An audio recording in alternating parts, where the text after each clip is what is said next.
नमस्कार, मैं सत्यवीर चिटकारिया। आप देख रहे हैं क्लाउन टाइम्स ब्रेकिंग न्यूज़ की खास खबर। इस वक्त मैं मौजूद हूँ वाराणसी कचहरी में और क्लाउन टाइम्स के दर्शकों को मैं बताना चाहूँगा कि कल 16 सितंबर को जो मामला सामने आया है वो मामला ये है कि कल दोपहर 3:17 में बड़ा गांव के दरोगा अपने सिपाही के साथ कचहरी कुछ मामले में आए थे और यहाँ के वकीलों ने उनके ऊपर हमला किया है। और 3:17 में दरोगा आए थे और 3:20 पे ये पूरा घटनाक्रम हुआ है। और क्लाउन टाइम्स के दर्शकों को मैं बताना चाहूँगा कि इसके पहले भी ये घटना हो चुकी है दरोगा और वकीलों के बीच में। वाराणसी कचहरी से इस वक्त की सबसे बड़ी खबर, जहां मंगलवार को एक सनसनीखेज घटना में बड़ा गांव थाने के दरोगा मिथिलेश प्रजापति और एक सिपाही को अधिवक्ताओं के एक समूह ने बुरी तरह पीट दिया। दोनों पुलिसकर्मी गो अधिनियम से जुड़ा रिमांड पर्चा लेने कचहरी पहुंचे थे, लेकिन जैसे ही ये बात सामने आई कि वह बड़ा गांव थाने से हैं, वकीलों ने अचानक हमला बोल दिया और दरोगा को पीट कर गंभीर रूप से घायल कर दिया। हालत इतनी बिगड़ गई कि उन्हें तुरंत बीएचयू ट्रॉमा सेंटर ले जाया गया, जहां सीटी स्कैन के बाद डॉक्टरों ने उन्हें आईसीयू में भर्ती करने की सिफारिश की और अब उनकी हालत गंभीर लेकिन स्थिर बताई जा रही है। घटना के बाद वाराणसी पुलिस महकमे में भारी आक्रोश देखा गया। वहीं कचहरी परिसर में पुलिस की तैनाती बढ़ा दी गई है और हालात पूरी तरह नियंत्रण में हैं। बार एसोसिएशन ने इस हमले से खुद को अलग बताया है और साफ किया है कि इस पूरी घटनाक्रम से बार का कोई लेना देना नहीं है।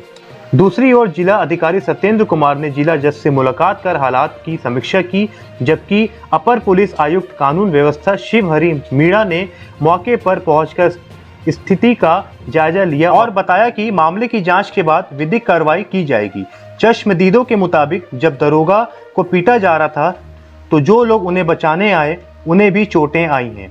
घटना के बाद जैसे ही भारी संख्या में पुलिस बल कचहरी परिसर में पहुंचा, मौके से वकील भागने लगे और परिसर में अफरा तफरी मच गई। घायल दरोगा का फिलहाल ट्रॉमा सेंटर में इलाज जारी है और उनकी हालत पर लगातार नजर रखी जा रही है। बताया गया है कि इस दरोगा का कुछ दिनों पहले बड़ा गांव थाने पर वकीलों से हुई किसी विवाद से कोई लेना देना नहीं था। इसके बावजूद अधिवक्ताओं द्वारा अचानक हमला कर देना कई सवाल खड़े करता है। क्या अब कानून के रक्षक खुद न्याय के मंदिर में असुरक्षित हैं? क्लाउन टाइम्स टीवी पर बने रहिए, हम आपको इस बड़ी खबर से जुड़ी हर अपडेट सबसे पहले पहुंचाएंगे। जो घटना घटी है, ये घटना बार के पदाधिकारी बार संघ से कोई वास्ता सरोकार नहीं है। इन घटना में शामिल जितने व्यक्ति हैं उन गुरियों से हमारे बार का कोई भी वास्ता सरोकार नहीं है और न ही उनकी पैरवी करेंगे। और हम इस घटना का जितना भी निंदा किया जाए, ये अति निंदनीय घटना है। हम बहुत निंदा करते हैं और ईश्वर से प्रार्थना करते हैं कि जो भी मेरा भाई आज इंजर्ड है, ईश्वर से जल्द ठीक करे। पुलिस वालों के साथ हुआ है, मैं उसकी पुनः एक बार घोर निंदा करता हूं। बाबा भोलेनाथ से प्रार्थना करता हूं कि मेरा वो दरोगा भाई जल्द से जल्द स्वस्थ हो। अधिवक्ता गण ने किया है, यह घटना निहायत दुर्भाग्यपूर्ण और निंदनीय है और इसकी निंदा के लिए मेरे पास इस घटना का नैतिक उत्तरदायित्व सेंट्रल बार लेता है।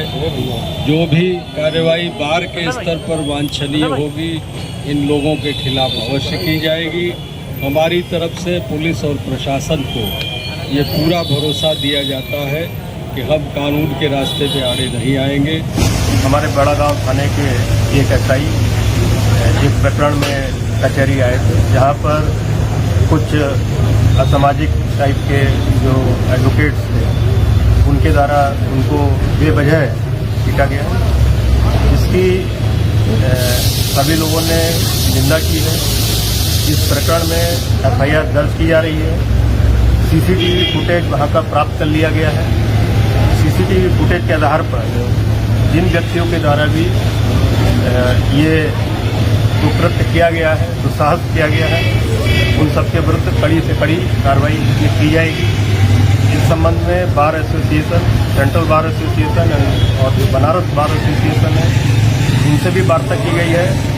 उनके जो पदाधिकारीगण हैं, अध्यक्ष हैं, उनके द्वारा भी इस घटना की निंदा की है और उनके द्वारा भी इसमें विधिक कार्रवाई करने के लिए पुलिस से कहा गया है कि ऐसे तत्वों को चिन्हित करके उनके विरुद्ध कड़ी कार्रवाई की जाए। इस वक्त हमारे साथ मौजूद हैं बार काउंसिल ऑफ इंडिया के सदस्य श्रीनाथ त्रिपाठी जी। आइए इनसे जानते हैं कल के मामले के बारे में। कल के मामले में जो चर्चा अगर आप कर रहे हैं तो ये जान लीजिए कि कल का मामला एकाएक जो 10-15 दिन से चल रहा था, जहाँ पर पुलिस वालों ने वकील के साथ दुर्व्यवहार किया, मारपीट की, लहूलुहान किया, थाने पर उनके साथ दुर्व्यवहार हुआ, ये 10-15 दिन से चल रहा था। जनरल भावना में एकदम आक्रोश फैला हुआ था। एकाएक कल संबंधित व्यक्ति सिपाही दरोगा वहाँ दिखाई पड़े तो सामान्य जन का आक्रोश फूट पड़ा।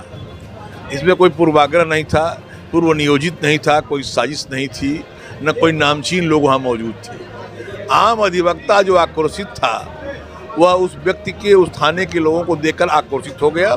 इसके पीछे कोई साजिश नहीं, कोई चर्चा नहीं। तो एकाएक फूट पड़ी जब चीज़ें आ जाती हैं तो आपने देखा कि न नेपाल में कोई रोक पाया, न लंका में कोई रोक पाया और न बांग्लादेश में कोई रोक पाया।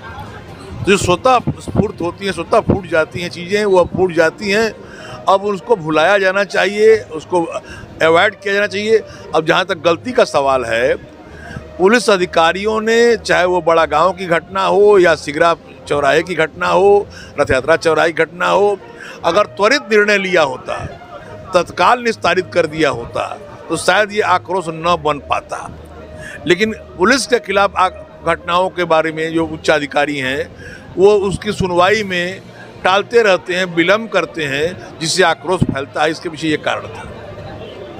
अच्छा वकील साहब, जैसे ये न्याय का न्यायालय माना जाता है और न्याय का जगह है, और यहाँ पे अगर ऐसी दुर्घटना हो रही है तो उसके बारे में आप क्या बताना चाहेंगे?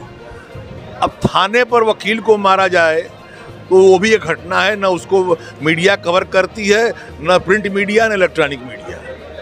और जब एक सिपाही या एक दरोगा आक्रोश से पीड़ित हो जाता है कचहरी में, तो उसको मीडिया एक बड़ा मुद्दा बनाती है, विभाग भी बड़ा मुद्दा बनाता है।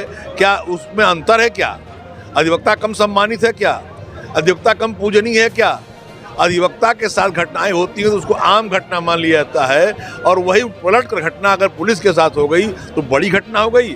ऐसा कुछ नहीं है, न कुछ इसके पीछे है। हाँ, अधिकारी समय से घटनाओं का निराकरण करें, समय से निर्णय लें तो ऐसी घटनाएं रोकी जा सकती हैं, इनकी पुनरावृत्ति रोकी जा सकती हैं। और यदि अधिकारी अवॉइड करते रहेंगे, टालते रहेंगे, तो ये घटनाएं कभी भी कहीं भी घट सकती हैं। कल के मामले के बाद आज जो बैठक बैठाई गई है उसके बारे में क्या बताना चाहेंगे आप? देखिए, जो सूचना आ रही है कि कल कुछ ऐसे लोगों को नामांकित किया गया है जो लोग वहाँ नहीं थे या असंबद्ध थे। वो लगता है पुलिस ने अपने स्रोत से, अपने जरिए इस सब चीज़ों को इकट्ठा किया होगा। जहाँ तक मुझे खबर है कि जहाँ घटना हुई वहाँ कोई कैमरा नहीं था, कोई सीसी फुटेज नहीं था, तो अंदाज से ऐसे लोगों को नामांकित कर दिया गया है, जिसको लेकर एक नया आक्रोश पैदा हुआ है कि ऐसे लोगों को डाल दिया गया है जो ऐसी घटना में नहीं शामिल थे। बहुत बहुत धन्यवाद क्लाउन टाइम्स से बात करने के लिए आपका।